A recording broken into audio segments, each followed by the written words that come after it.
The night was ordinary. That's what made it so frightening in hindsight. No storm. No party. No warning. Just two college students, Samantha Reyes and Brooke Halpern, vanishing from their dorm without a sound. It was March 4, 2017, a chilly Saturday in upstate New York. Whitmore University was settling into mid-semester rhythms. Finals were still a month away. Spring break was close enough to start counting days.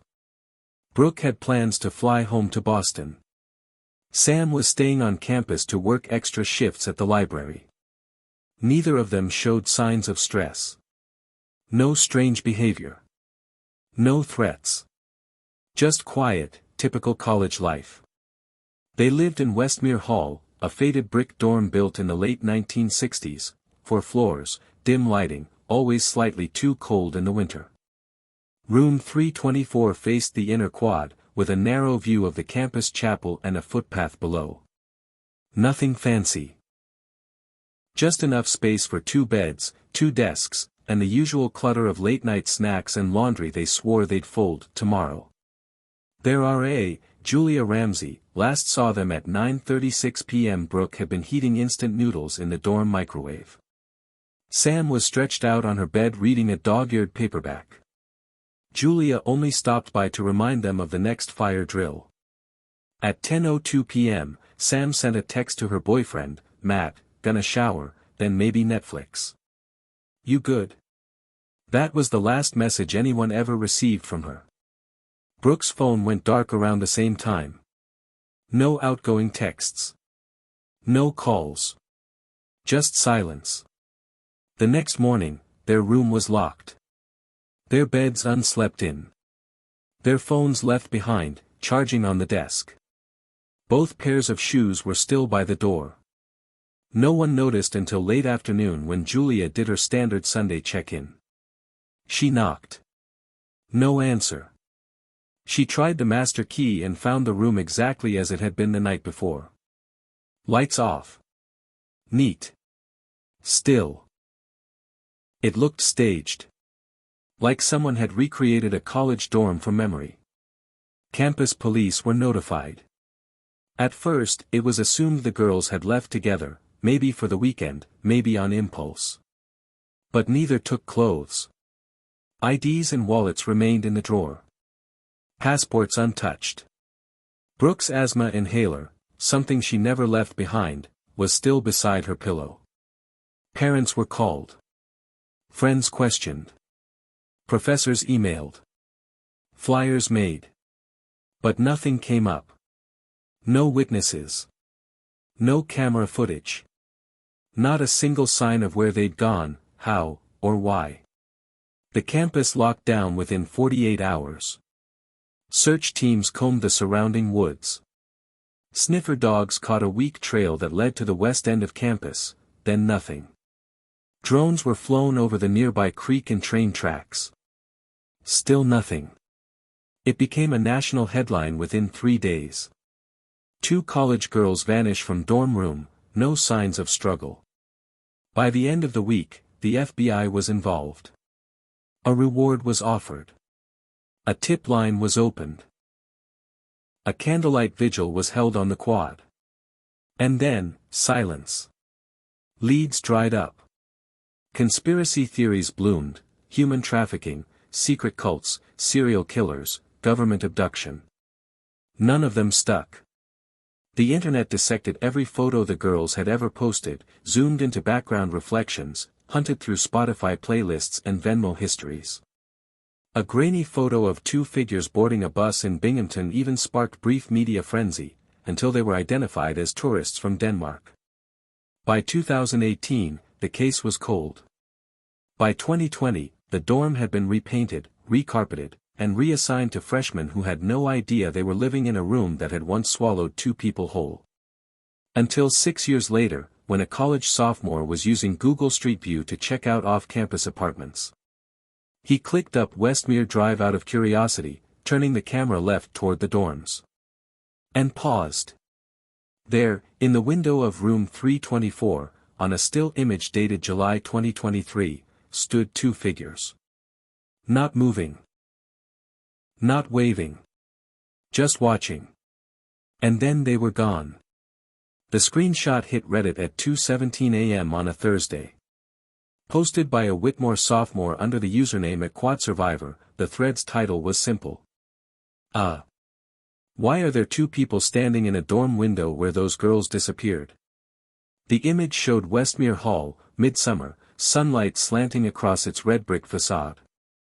The building looked ordinary, just another outdated dorm on a forgotten campus. But the window was unmistakable. Room 324. Behind the glass, two figures. Faint. Blurred. As if caught between frames. Their faces indistinct, slightly turned, yet symmetrical. One stood slightly taller than the other. One seemed to have dark hair falling past her shoulders. The other, shorter, wore something light, maybe a sweatshirt. They weren't waving. They weren't leaning. They were just, there. Watching. The thread exploded overnight. By morning, Twitter, Instagram, and Discord groups were buzzing. Local news stations picked it up by noon. The headline. Strange Google Street View image revives case of missing Whitmore students. Campus police initially shrugged it off, a glitch, a trick of the light, a photoshopped prank. But students weren't buying it. Especially not those who'd lived in Westmere. Freshmen in room 324 had long reported weird things. A desk chair that moved on its own. A phone alarm going off at 10:02 p.m. every Sunday, no matter who said it. Electrical surges. The feeling someone was watching, especially at night. Most wrote it off as campus folklore. Urban legend stuff. Now it didn't feel like a story anymore. A junior named Tariq had lived in 324 just last year. After seeing the image, he came forward with something no one had taken seriously until now. During winter break, while alone in the room, he'd woken up to a soft knock, not on the door, but from inside the wall behind his bed. A knock, then a whisper. He'd thought he was dreaming. Now he wasn't so sure. The university was forced to issue a statement by Friday morning. They confirmed that the Google Street View image was legitimate, taken during routine mapping in July 2023. However, they denied that anyone had access to room 324 at the time. It had been vacant all summer. No one had keys but facilities management. That only made things worse. Students began to protest.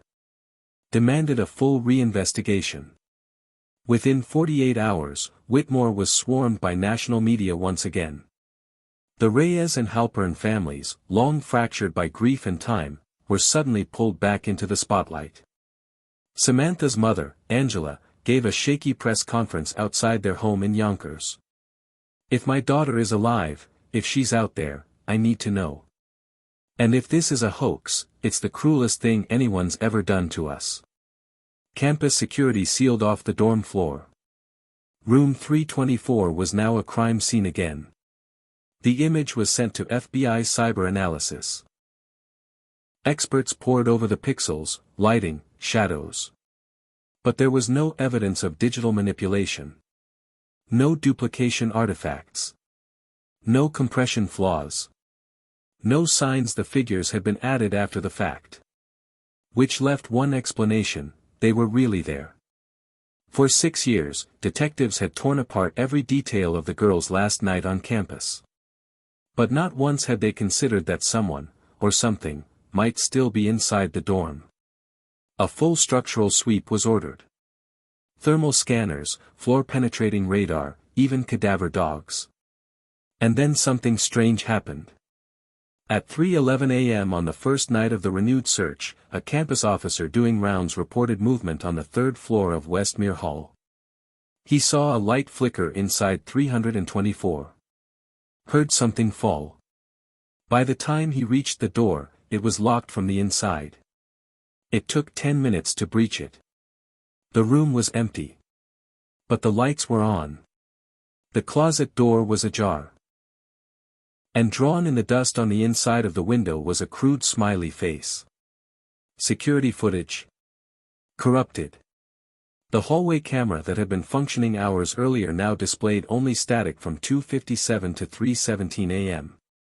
When techs examined the camera later, they found the cable had been severed, from inside the housing. As if someone had known exactly where to cut. Students were evacuated from Westmere Hall the next day. An investigative team began dismantling walls, removing flooring, scanning every beam for hidden cavities or signs of tampering. They found traces of blood in the closet baseboard, old, but human. They found hair beneath the vent shaft, also female. Both samples were sent to the lab. But they also found something else, wedged deep inside the wall just behind the desk. A burned USB drive, wrapped in foil. Scorched. Melted. Like someone had tried to destroy it, but not completely. Forensic experts got to work. And after 2 days, they recovered a single file. A short video. Less than 45 seconds. It began with a view of a dorm room, messy bed, posters, cluttered desk. The camera was shaky, like it had been set on a shelf. Then, a voice whispered. "They don't know we're still here." A hand reached toward the lens. And the screen went black. For years, Samantha Reyes and Brooke Halpern's final night at Whitmore University had been a mystery carved from silence. There were no goodbyes. No screams. No broken windows. No blood. Just two vibrant, intelligent women who vanished without leaving a single footprint behind. But the USB video changed everything. The timestamp had been corrupted, but metadata showed it was created in March 2017, the exact week they went missing. The camera angle matched the layout of room 324. Same furniture. Same pale green walls. Same poster Sam had hung beside her bed of a French indie film no one else had seen. The voice on the video was faint, distorted by low resolution and muffled sound. But audio forensics suggested it was Brooke speaking. Her tone wasn't scared. It was urgent. Whispered. "They don't know we're still here." The room in the video looked disheveled, not like the spotless, eerie order campus police had found the morning after the disappearance. That meant one of two things: either the girls had filmed it just before being taken, or after, while hiding. If it was the latter, then the entire timeline of the case was wrong. Detective Mara Voss, one of the FBI agents pulled back into the case, narrowed in on this theory. She ordered a complete reanalysis of the 2017 dorm surveillance archive. Most of the footage from that weekend had already been scoured by prior investigators, but Voss took a different approach, looking for gaps, rather than content. And she found one. Between 10:06 and 10:41 p.m. on March 4, the hallway camera outside room 324 had gone offline. Just that one. Not the stairwell cam. Not the ground floor. That blackout window was previously dismissed as a hardware glitch. Now it looked like the cover for a targeted intrusion. In addition to the camera outage, Voss discovered a second anomaly. On March 5, a facilities badge was scanned at 3:27 a.m. at the Westmere basement door, 3 hours after the campus had locked down. The badge belonged to an employee named Carl Grubman, a janitor who'd retired in 2019 after 31 years with the university. Grubman had never been interviewed. His name hadn't come up in the original files. But now, with the benefit of hindsight, that late-night swipe looked damning. Voss paid him a visit. He lived in a trailer about 20 miles off campus. Looked old and worn down, like someone who hadn't left much of his past behind. When she asked about the badge swipe, he seemed confused, then nervous. "I don't remember being there that night," he mumbled. "I might have left it somewhere. Someone could have used it." Voss pushed harder. "Why would someone use your badge at 3 in the morning?" He stared off into the woods outside his kitchen window. "I used to hear things," he said quietly. "In that building. Pipes, I thought. But sometimes it was, whispering. Breathing. Like someone behind the walls. You reported that? He shook his head. Didn't seem like the kind of thing anyone would believe. Voss left with more questions than answers. Meanwhile, back on campus, students were buzzing with new rumors. Videos claiming the dorm was haunted. TikToks with the screenshot of the window figures. Someone even started an Instagram account claiming to channel Brooke's spirit, posting cryptic poetry and GPS coordinates. One post, however, caught the FBI's attention. A student had used the Google Street View API to extract image layers frame by frame. In one blurry reflection, in the corner of the glass, was what appeared to be a third person. Shorter. Wearing something like a hoodie. Barely visible. But it didn't match the height or build of either girl. If the girls were inside the dorm, someone else had been with them. Or watching them. Voss ordered a complete structural scan of the building, including behind false walls, vents, and electrical chases. Westmere Hall was old, plenty of oddities, but what they discovered went far beyond expectation. On the third floor, behind the closet in room 324, they found an access panel that didn't show up on blueprints. It had been plastered over and painted sometime in the past 20 years. When they broke it open, they found a narrow crawlspace, about 3 feet wide, running between walls, reinforced with wood beams and matted insulation. It extended from 324 across 2 other dorm rooms, ending near the stairwell. Not large enough to live in. But big enough to move through. Big enough to watch. Inside the space, they found claw marks on the wood. A cracked phone screen. Empty food wrappers. And most disturbing, dozens of sticky notes, yellowed with age, pressed against the interior drywall. Each one had a single word or phrase. Still here. Not yet. Clock stopped at 10:02. He opens the floor. One note simply read, 324 equals trap. By the time the FBI announced their discovery of the hidden crawlspace, Westmere Hall had already become legend. Students gathered outside in the quad at night, pointing up at the now boarded window of room 324. Journalists camped along the sidewalks. News choppers occasionally hovered overhead. But the truth inside the dorm was darker than any urban myth could capture. The crawlspace confirmed what some feared, and others refused to believe. Samantha Reyes and Brooke Halpern hadn't been abducted from outside campus. They hadn't been lured off-site or run away. They had remained in the dorm. Possibly for hours. Maybe days. Maybe longer. Voss and her team returned to the physical evidence from 2017, re-examining what was once considered mundane. Brooke's inhaler. Sam's open textbook. Both girls' phones, left charging neatly on the desk. When forensics swept the room again, this time with newer tech, they picked up latent fingerprints inside the closet, far deeper than any standard use would leave. Not just 1 or 2, dozens. Layered. Smudged. Some belonged to the girls. But others did not. The unidentified prints were sent for comparison. The match came quickly. Peter Mallory. He had worked as an adjunct electrician for the university in 2016 to 2017, part of the rotating facilities maintenance team that handled power issues in older dorms. Mallory had been written off in the original investigation. He was out of state on medical leave during the weekend of the girl's disappearance.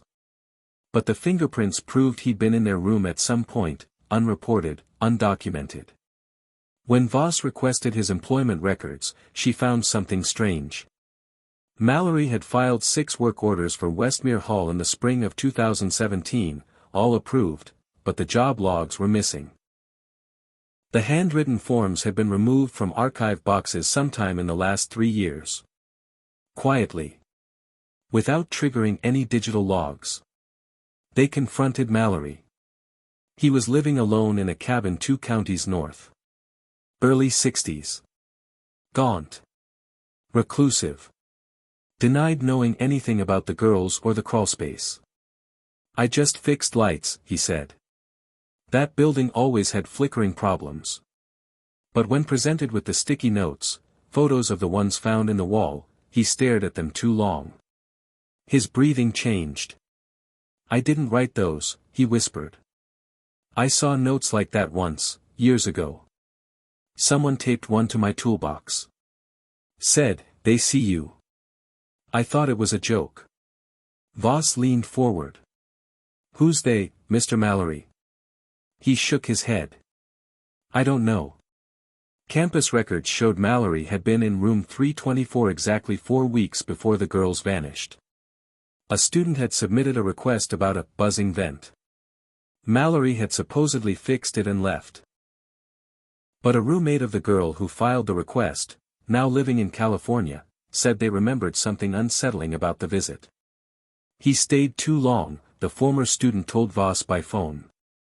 Like, he was listening to something in the wall. I thought he was just weird. Then came a more startling detail. The same student claimed that, after the repair, they began hearing tapping behind their closet wall. At 10 p.m. every night. Soft at first, then louder. Always stopping at 10:02. Voss froze when she heard that time. 10:02 p.m., the exact timestamp of Samantha's last text. And the same time that Sam's phone alarm had mysteriously gone off every Sunday since the girls vanished.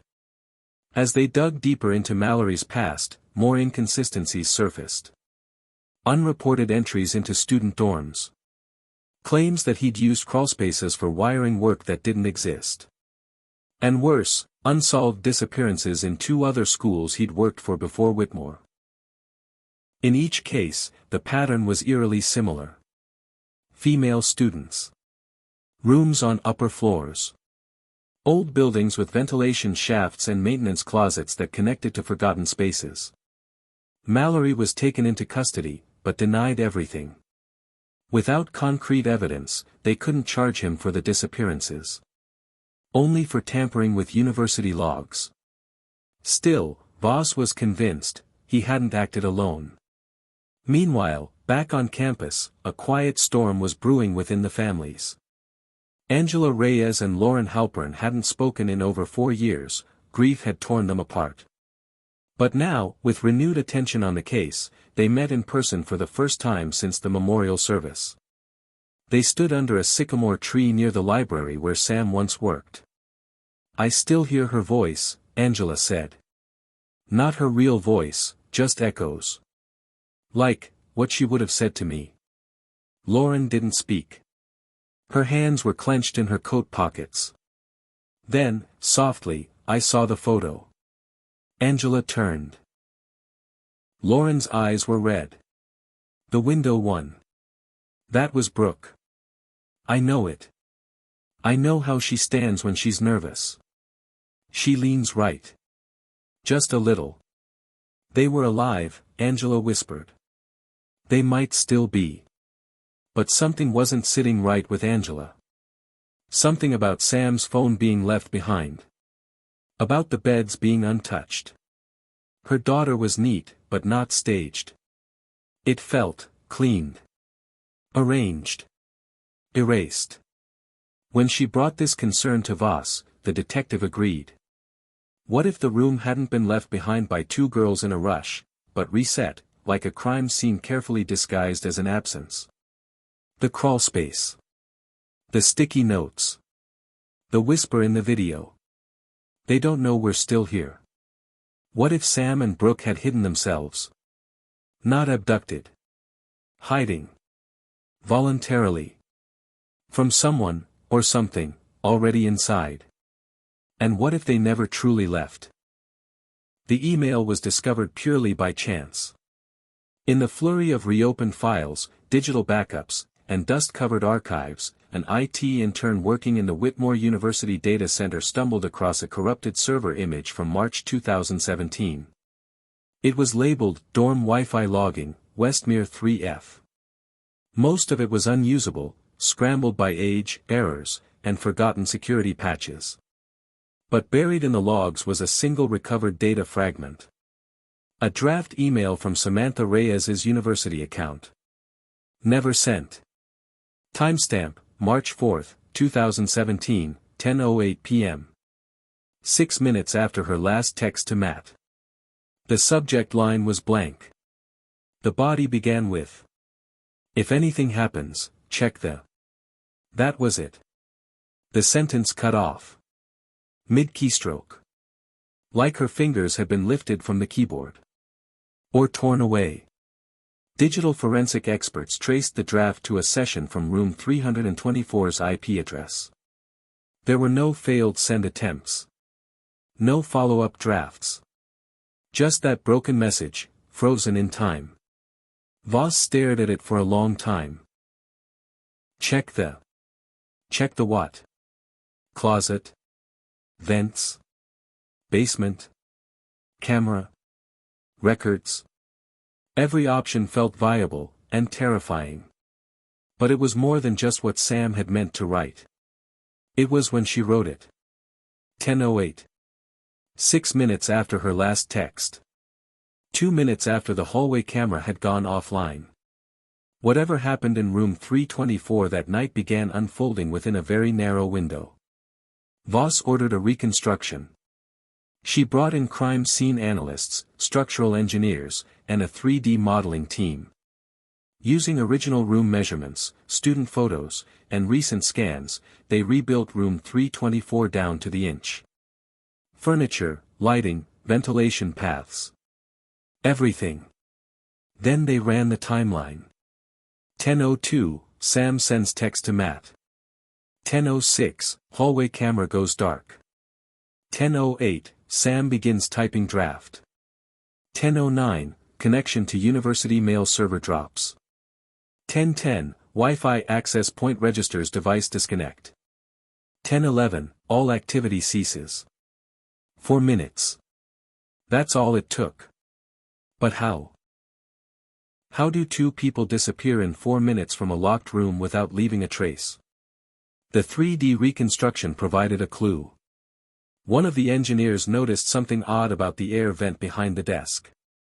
On blueprints, it was listed as inactive, a leftover duct from the building's original 1960s HVAC system. Supposedly sealed. But in both the reconstruction and the real room, the vent grill was newer than everything else. Screwed in with mismatched bolts. Slightly loose. They removed it. Behind it was a narrow metal tunnel. Too tight to crawl through, but lined with dust and threads of fabric. Evidence someone had been inside. They sent in a fiber optic camera. 15 feet in, the tunnel ended. But just before the dead end was a latch, almost invisible, concealed behind a bent panel. The latch opened into a second space, a hidden compartment inside the wall of the adjacent dorm room. Unoccupied. When that room was inspected, more hidden panels were discovered. Crawlspaces. Access points. Little by little, they revealed a network of concealed passageways connecting the rooms along the third floor's western wing. This was no accident. No architectural quirk. Someone had built this. Or repurposed it. The theory shifted again, maybe the girls had discovered something. Maybe they found the crawlspace. Hid inside it. Tried to document it. And maybe someone else had been using those spaces for years. The recovered USB video showed the room cluttered. The voice whispering. The camera angle suggested someone hiding, not just filming casually. But it was the hand reaching for the camera that haunted Voss most. She'd assumed it belonged to Sam or Brooke. But now, she wasn't sure. What if it wasn't theirs? Meanwhile, Matt, Sam's boyfriend, came forward with something he hadn't mentioned before. Back then, it had seemed too small. Too strange. But now, it felt different. He recalled that Sam had been unusually tense that week. Not scared. More like watching everything too closely. Looking behind her during walks. Double-locking the dorm door. She told him she thought someone had come into the room while she was asleep. She'd woken up once to find her backpack moved. Another time, her laptop was warm, like it had been used. Matt told her she was overthinking. Everyone was tired. Finals were looming. But now he remembered something else. The day before she vanished, Sam had said, "If anything happens to me, just promise you'll tell them I didn't imagine it." Back then, he'd laughed it off. Said, "Tell who?" She hadn't answered. He regretted that laugh every day since. The investigation reached a turning point when forensic cleaning crews retrieved a single, shriveled post-it note wedged beneath the floorboards behind Sam's desk. It had faded almost entirely. But under UV light, 3 smudged words became visible. "Check the camera." Voss froze. Sam didn't have a personal camera.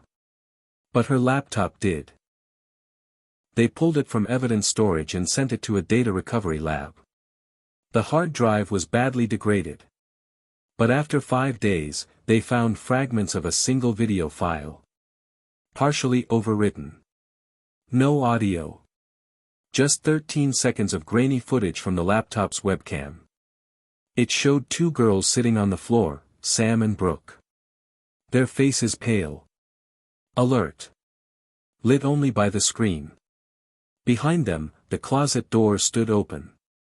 And from the darkness inside, someone stepped out. The video was played over and over again in the FBI's cold case unit. Each frame dissected, enhanced, stabilized.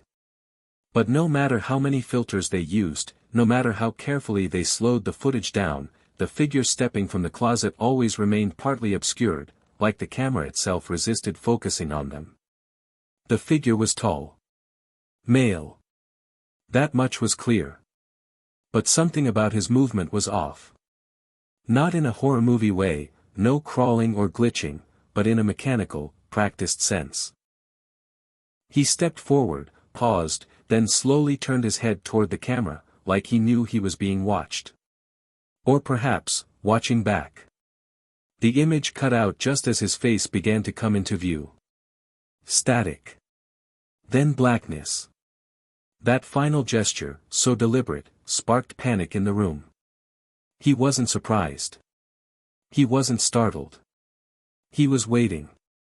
Agent Voss left the lab that night with a pit in her stomach.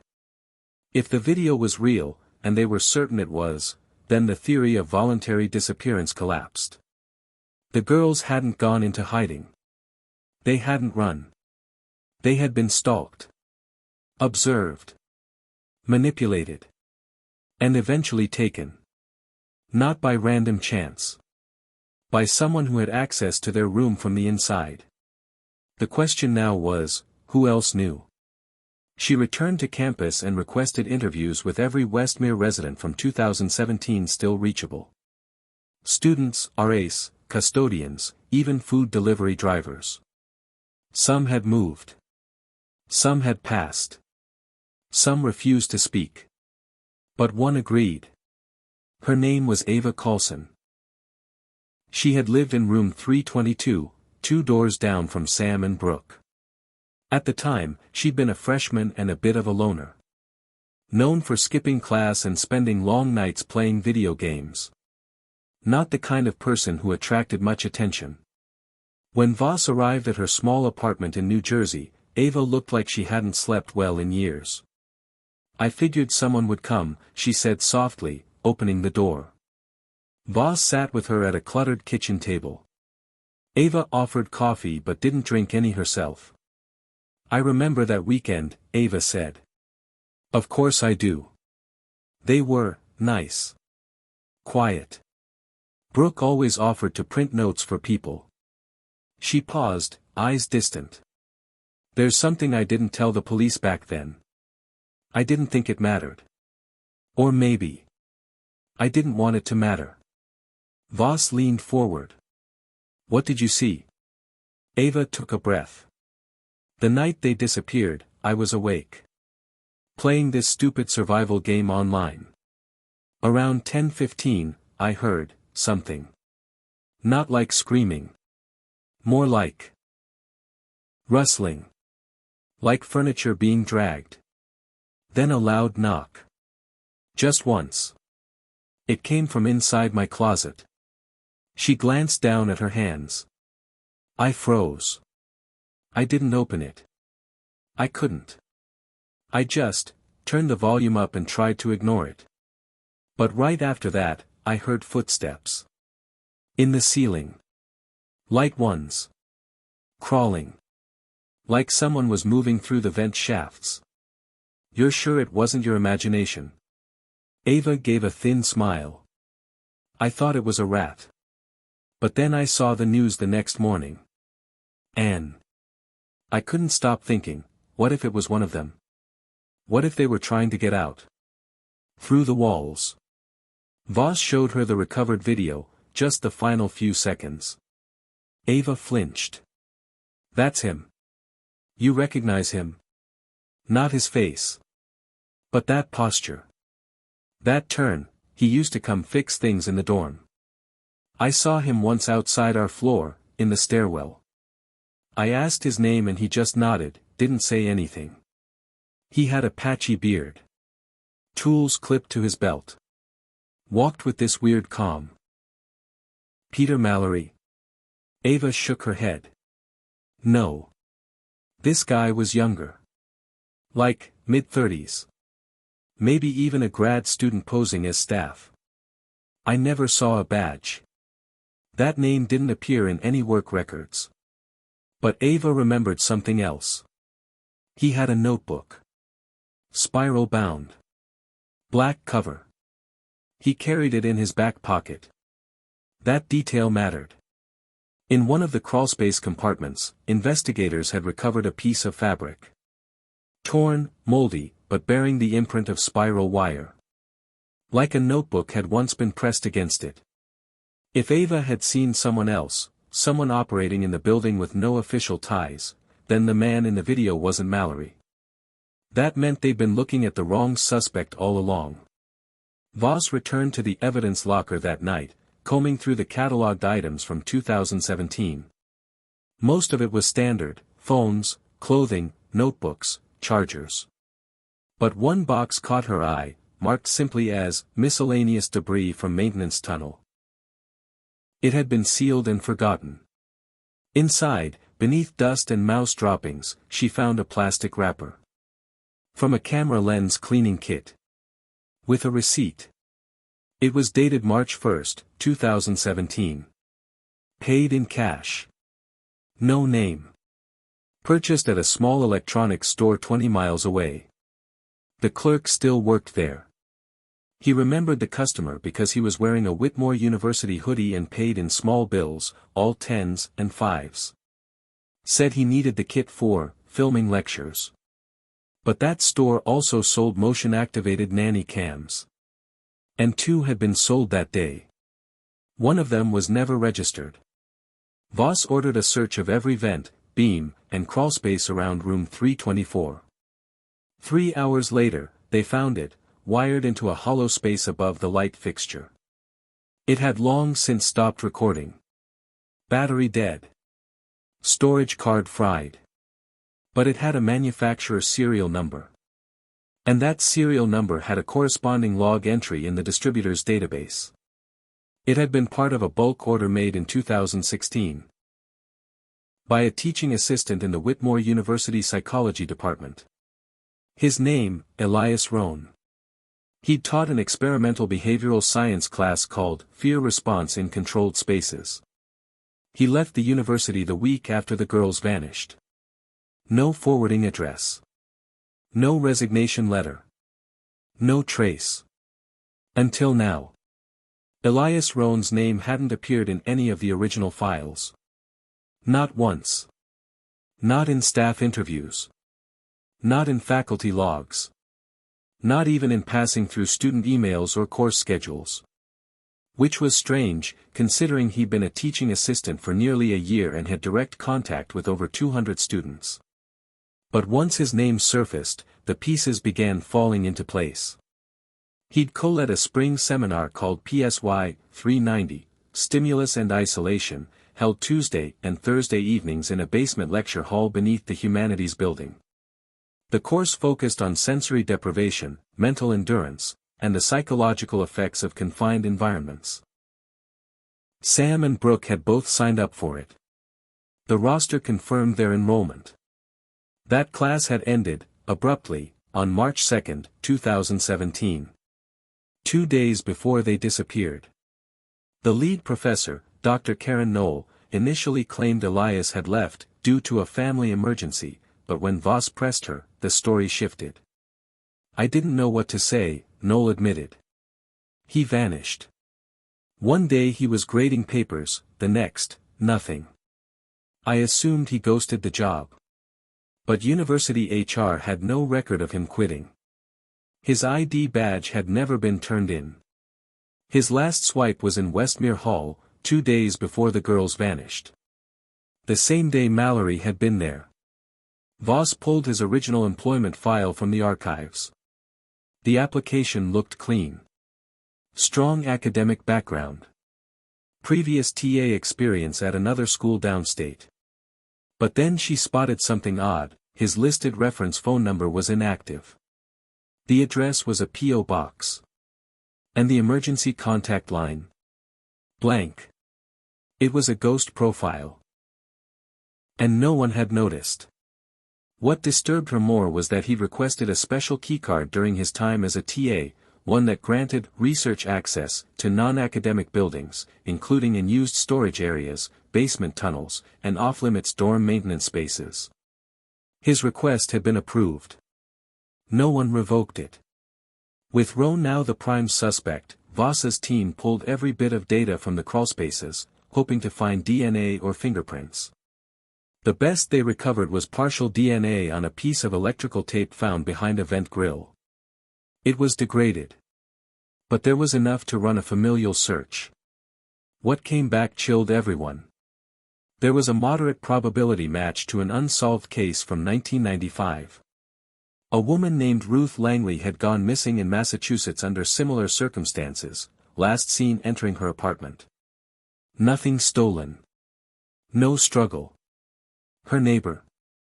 A 21-year-old student named Eli R., who disappeared shortly after. Eli Rohn had reinvented himself once. Maybe more. While the FBI worked to reconstruct Rohn's path, Voss focused on the time between the girls' disappearance and now, the 6 years of silence that blanketed their case.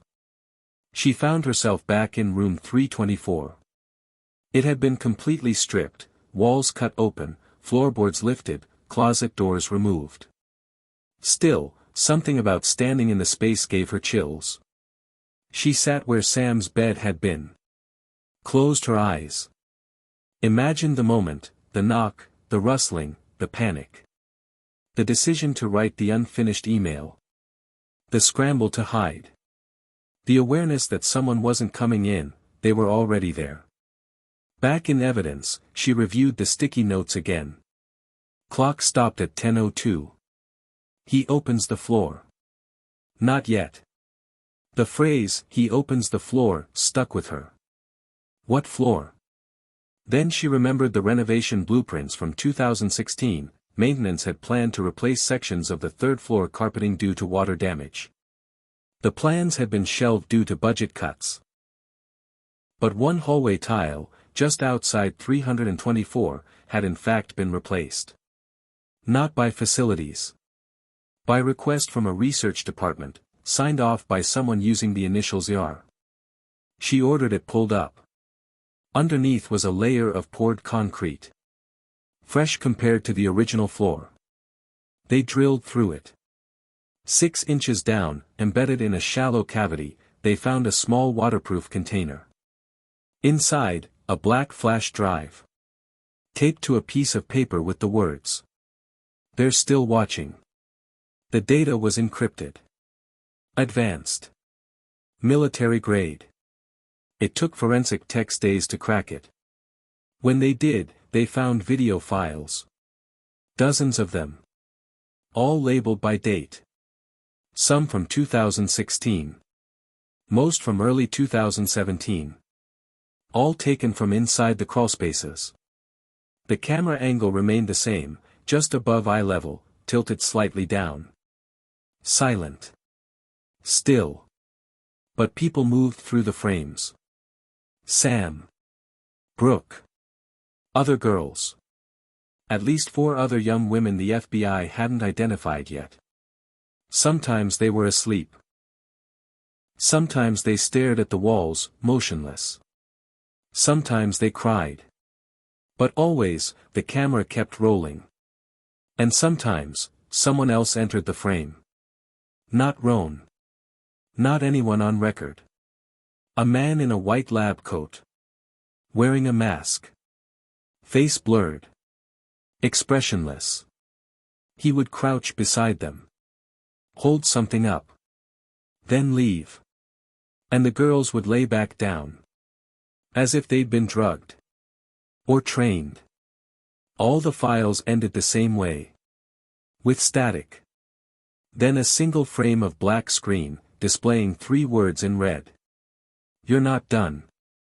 The Google Street View image that reignited the entire case had already circulated the internet 100,000 times. Journalists broke it down. Reddit users overanalyzed it. Podcasts speculated on everything from government cover-ups to time travel. But no one, not even the FBI, had noticed the glitch. Until now. It was a sharp-eyed coder in Chicago who found it. She'd been running experiments using machine learning to detect inconsistencies in large visual datasets. Out of curiosity, she fed the Whitmore Street View image into her engine. The tool flagged a single pixel cluster, barely noticeable, along the left edge of room 324's window. She zoomed in. There, wedged between the frame and the curtain, was a fragment of another image. Not just a blur or a rendering flaw, but a reflected surface. A monitor, maybe. And on that monitor, a window filled with code. Rows of it. Running live. But Google Street View doesn't capture computer screens. The lighting, angle, and reflectivity make it almost impossible. Unless someone was broadcasting a feed inside that room during the image capture. She enhanced it further. The code on the screen wasn't random, it was a command terminal, running a script. The title bar was visible. ERON_capture_v5.1/status, active. It was Roan's software. And the date stamp? July 11, 2023, 2:47 p.m. The same moment the Google van passed. That meant someone had been operating surveillance equipment inside room 324. 6 years after Sam and Brooke had vanished. Long after Roan had disappeared. Long after the case was cold. This wasn't a haunted room. It was an active surveillance node. Voss was alerted and raced back to Whitmore with a forensic team. The room had already been sealed off and gutted, but they hadn't stripped the crown molding above the window. When they did, they found it, a coin-sized transmitter tucked into a hollow behind the frame. Still warm. The techs extracted it, carefully. It had been broadcasting a low-frequency signal, disguised to look like ambient electrical noise. But embedded in that noise was data. Compressed, encrypted, pulsing out at regular intervals. Roan hadn't just vanished. He had left something behind. Something that had continued collecting, watching, recording. The transmitter's signal log revealed it had been accessed remotely 12 times over the past 2 years, each time for no more than 60 seconds. The IP addresses were scrubbed. Bounced through proxies and dead servers, but the location of one ping was partially recovered. An abandoned medical complex 40 miles south of the campus. It had been closed in 1994. Originally a behavioral research institute. The same facility Roan had once interned at as an undergrad. Voss didn't wait.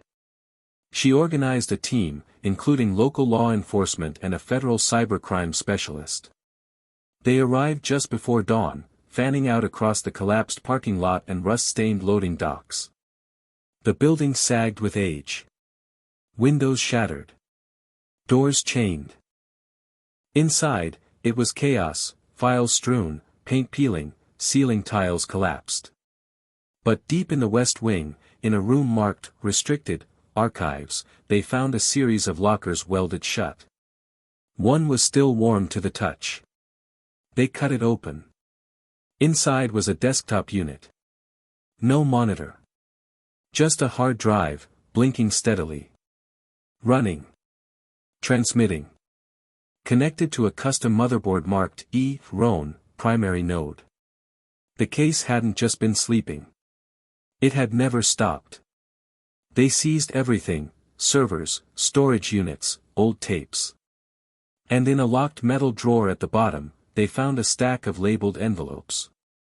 Each had a name. The first 5 were unfamiliar. But the 6th read. Reyes, S. And the 7th. Halpern, B. Each envelope contained a single sheet. Medical observations. Scrawled notes. Keywords circled. Sleep resistance, high. Emotional breakdown, stage 3. Memory resilience, above threshold. Speech attempts, suppressed. Containment protocol, maintain isolation. Subject unaware of second observer. What did that mean?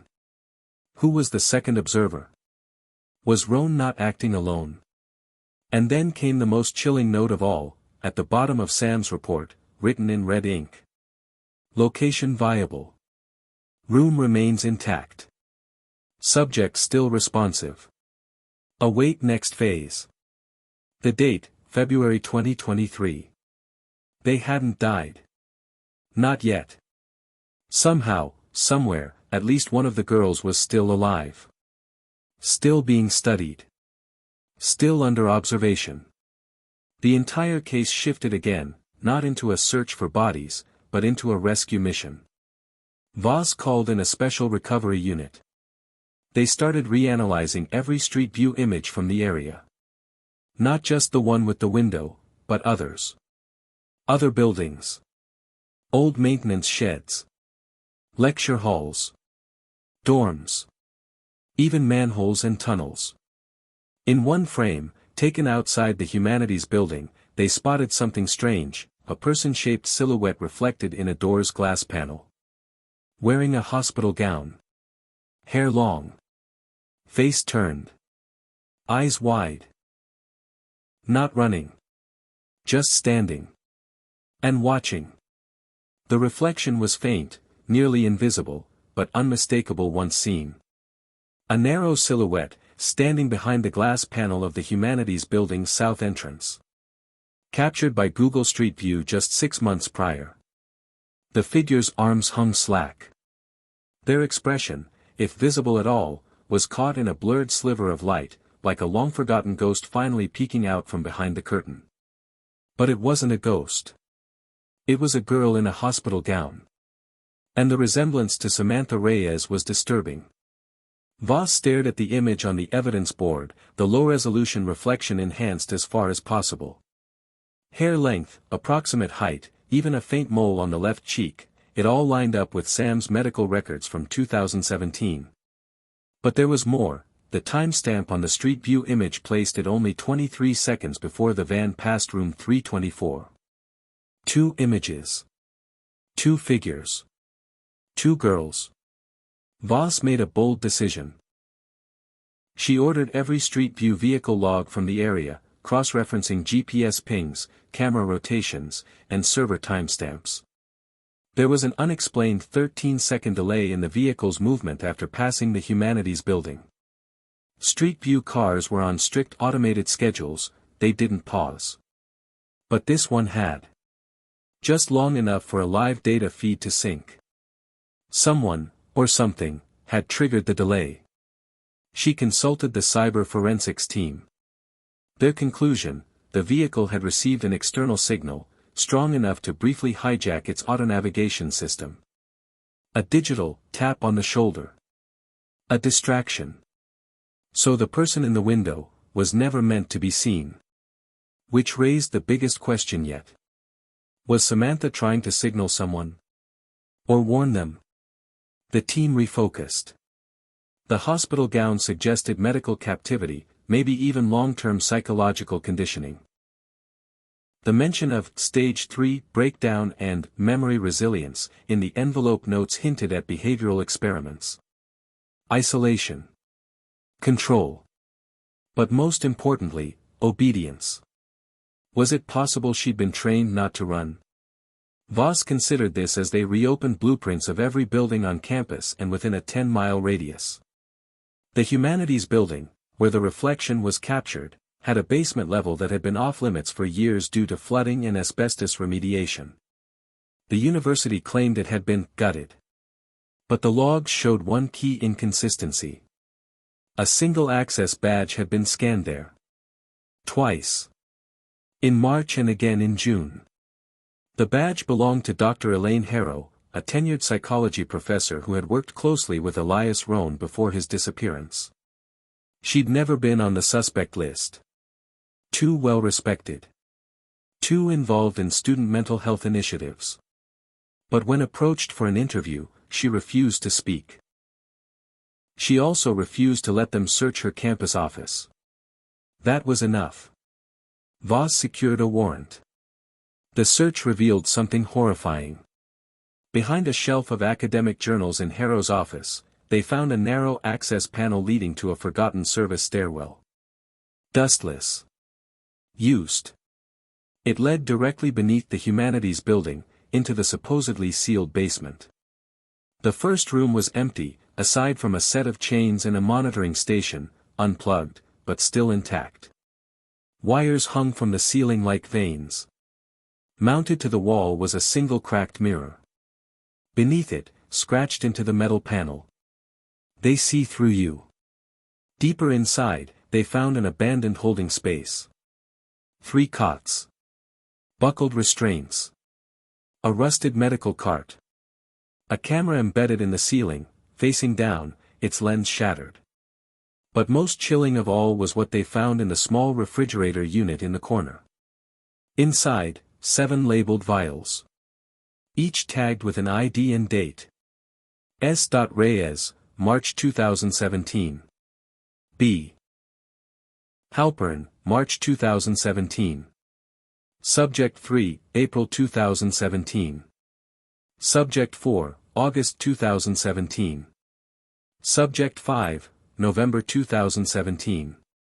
Subject 6, January 2018. Subject 7, April 2018. No names. Just numbers.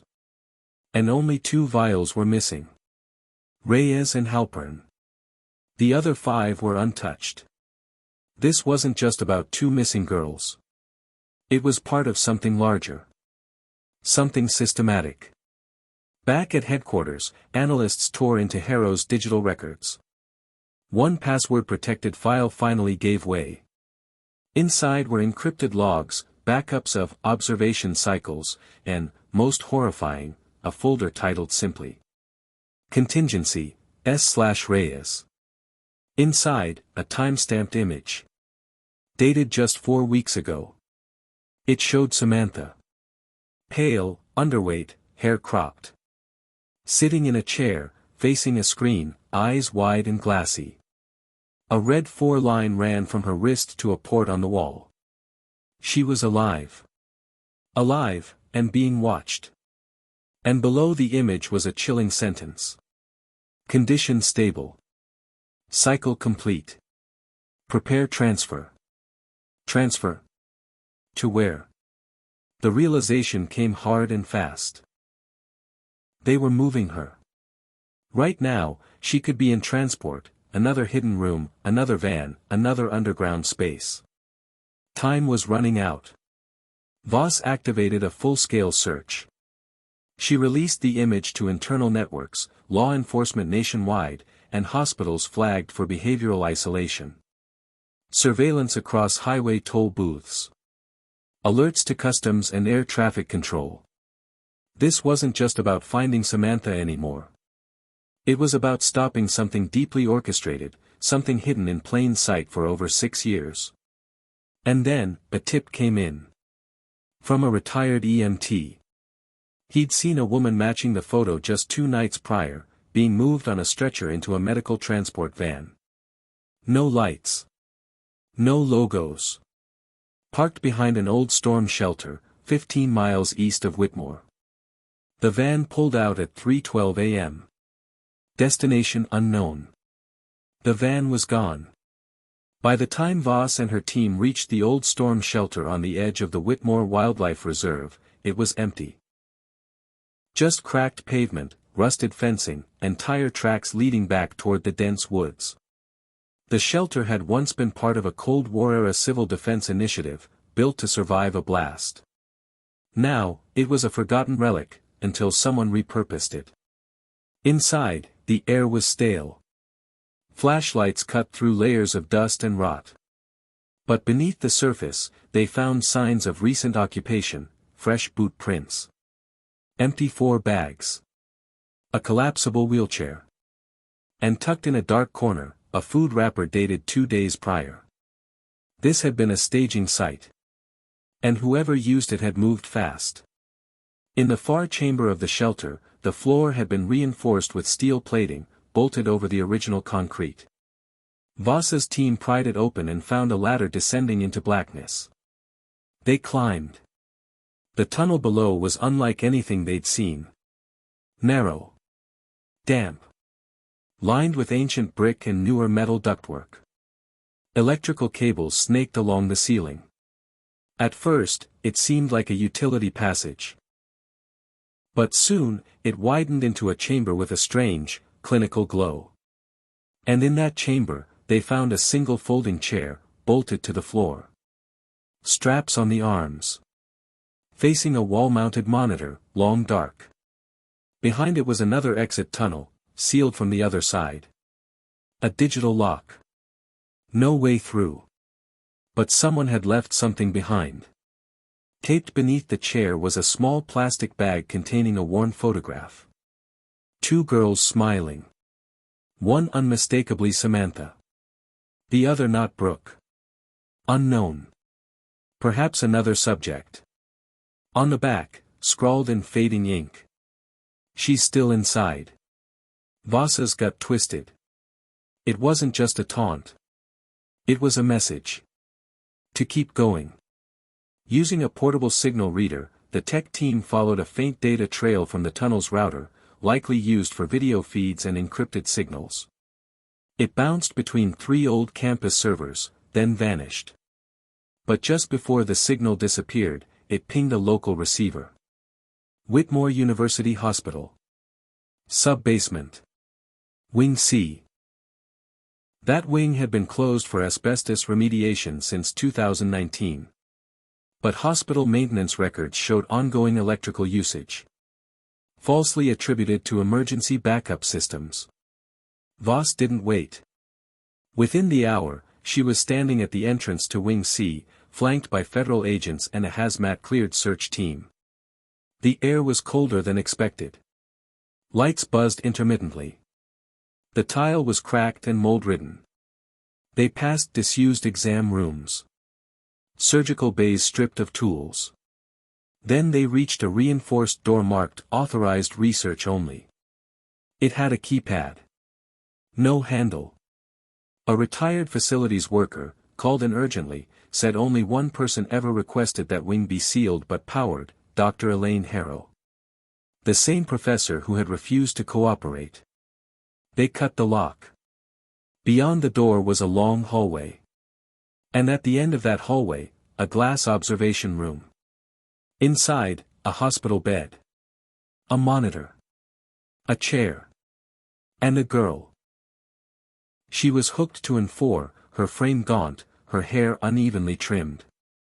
At first, they thought she was unconscious. But as they flooded into the room, her eyes opened.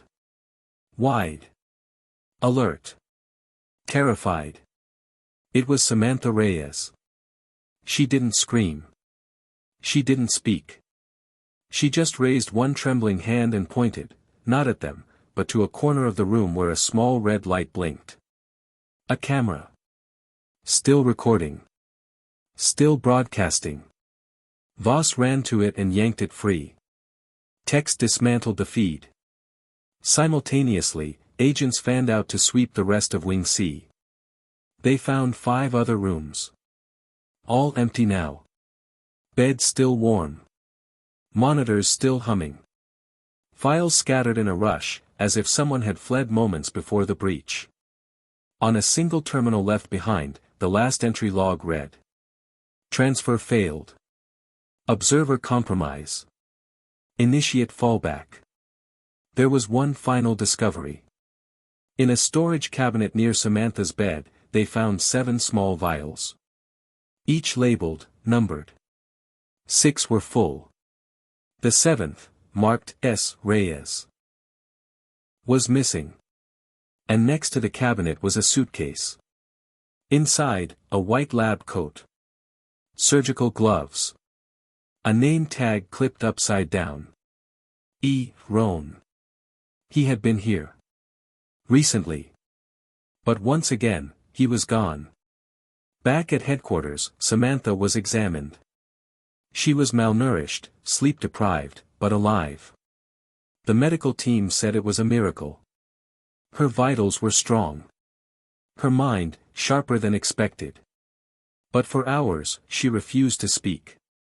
Only after being shown a photo of Brooke Halpern did she finally whisper.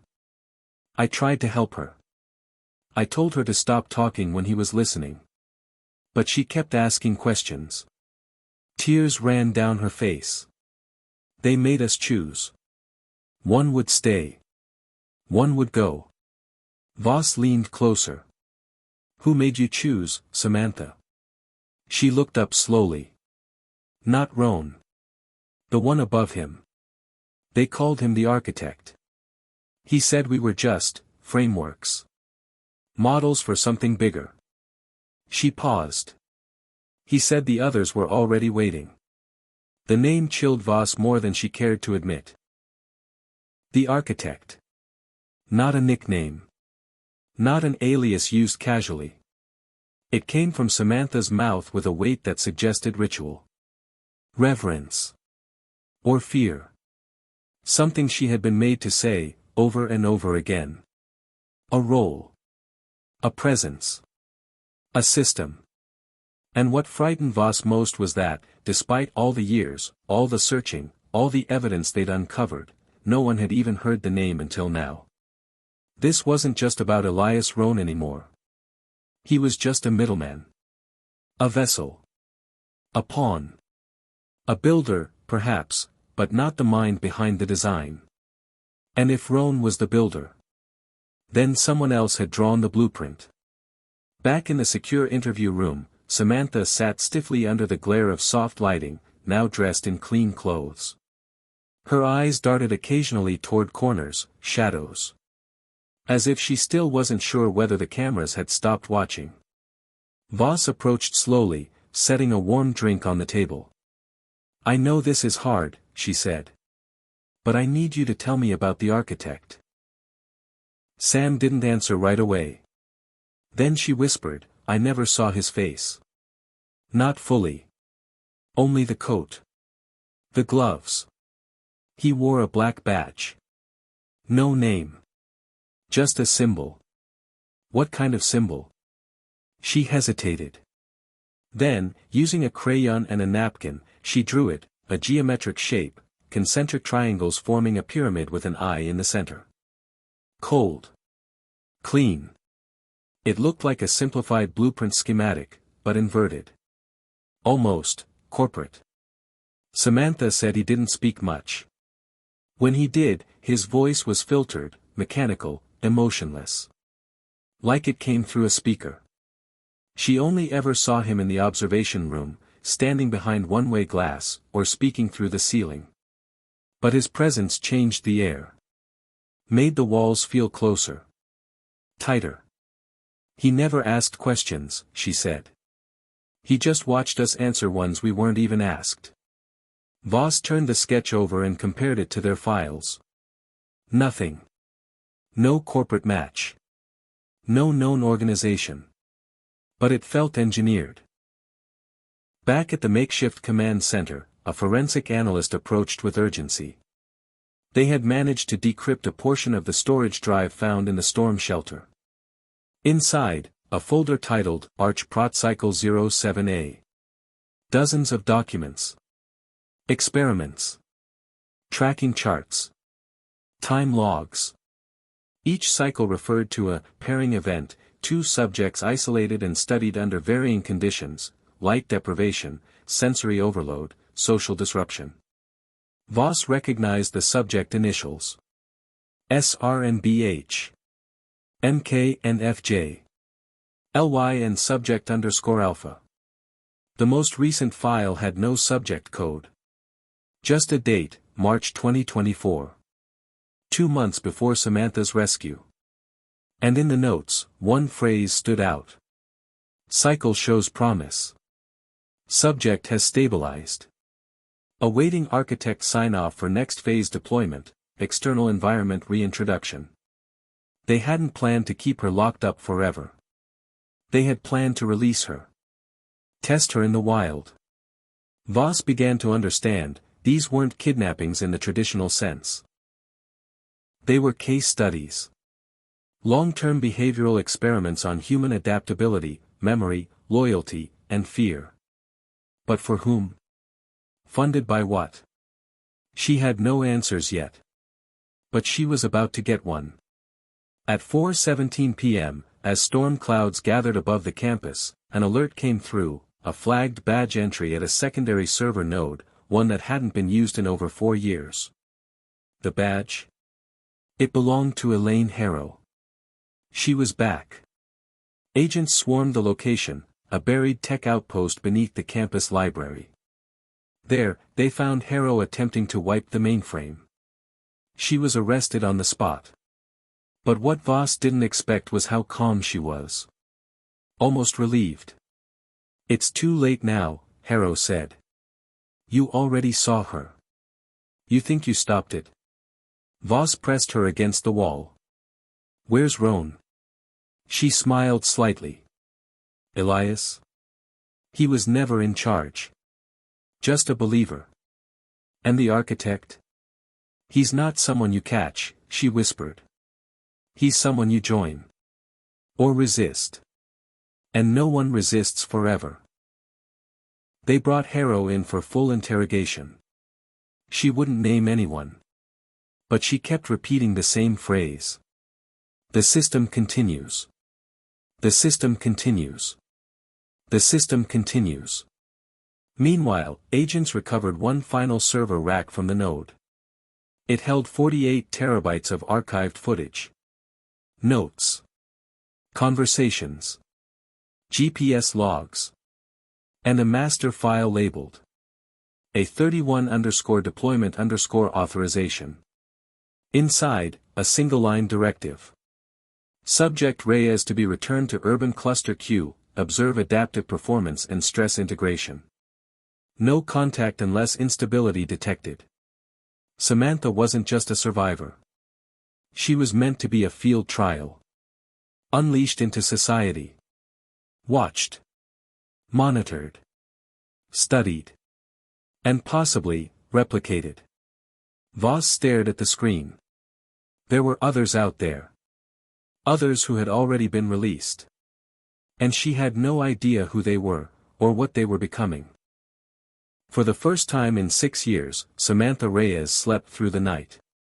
No observation window. No red blinking light. No voice crackling from the ceiling. Just silence, and the faint rustle of bed sheets in a hospital room free from cameras. But peace was an illusion. Because while she slept, the data kept coming. Voss's team, now working with an elite federal unit, had begun combing through the recovered server files. In total, 7,042 hours of footage, encrypted logs, and biometric readings. Each file was tied to a subject identified only by a code, S01 through S12. Samantha was S01. Brooke Halpern was S02. The others? Still missing. But many of them, according to the logs, had already completed their cycles and been released. S03, released January 2019, Suburban Metro, Northeast. S04, released July 2020, Suburban Academic Setting. S05, released February 2022, Overseas Transfer. S06 through S09, Status Unknown. S10, Host Terminated Post-Transition. S11, Cycle Disrupted. Manual Override.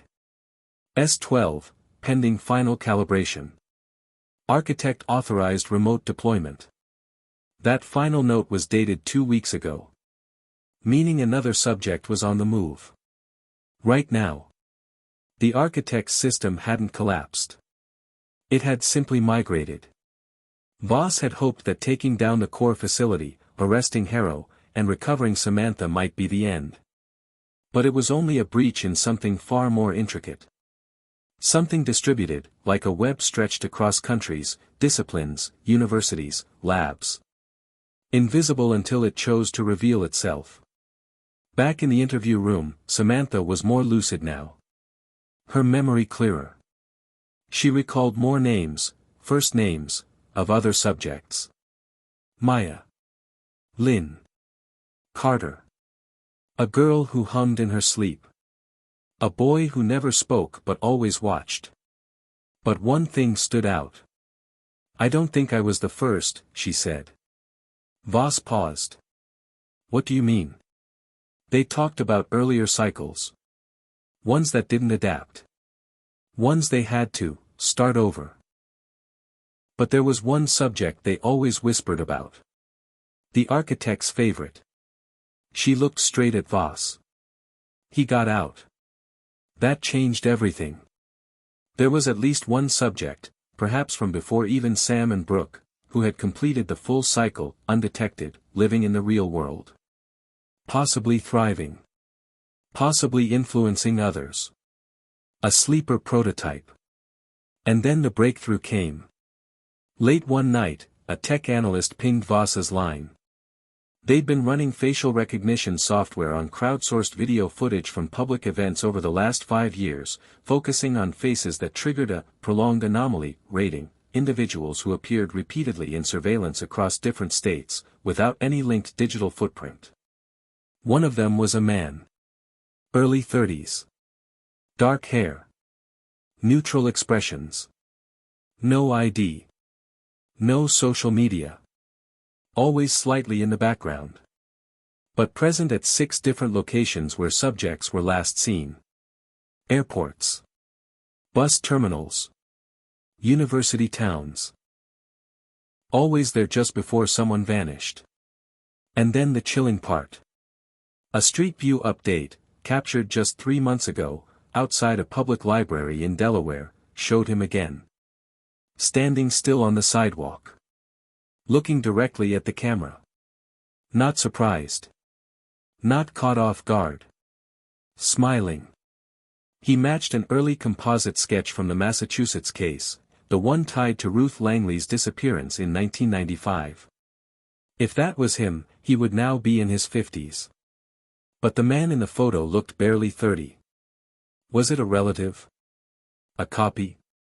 Or something far more advanced? Voss didn't know. Not yet. But she knew the look in his eyes. It was the same one Samantha had described. Not fear. Not confusion. But observation. As if he was taking notes on them. Not the other way around. Back at the hospital, Samantha stood near the window, arms crossed. For the first time in years, she was in control of what she saw. What she let in. But the world outside, cars, people, phones, cameras, still felt like an extension of the program. Do you think I'm fixed? She asked Voss quietly. Or just, paused. Voss didn't have the heart to lie. I think you survived. Samantha nodded, half smiling. Then I'm already further than they expected. A week later, she disappeared from protective custody. No signs of struggle. No breached doors. No surveillance camera failures. She simply vanished. And on a quiet suburban road 2 days later, Google Street View updated. In one frame, a sidewalk, trees, nothing unusual. In the next, a girl in a gray hoodie, standing still, staring directly into the lens. Her eyes unreadable. Her posture, familiar. The file name in the Street View servers glitched.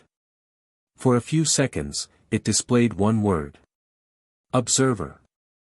Then it corrected itself. But not before one analyst screenshotted it. And sent it to Voss with a single caption. They never stopped watching. We just stopped noticing.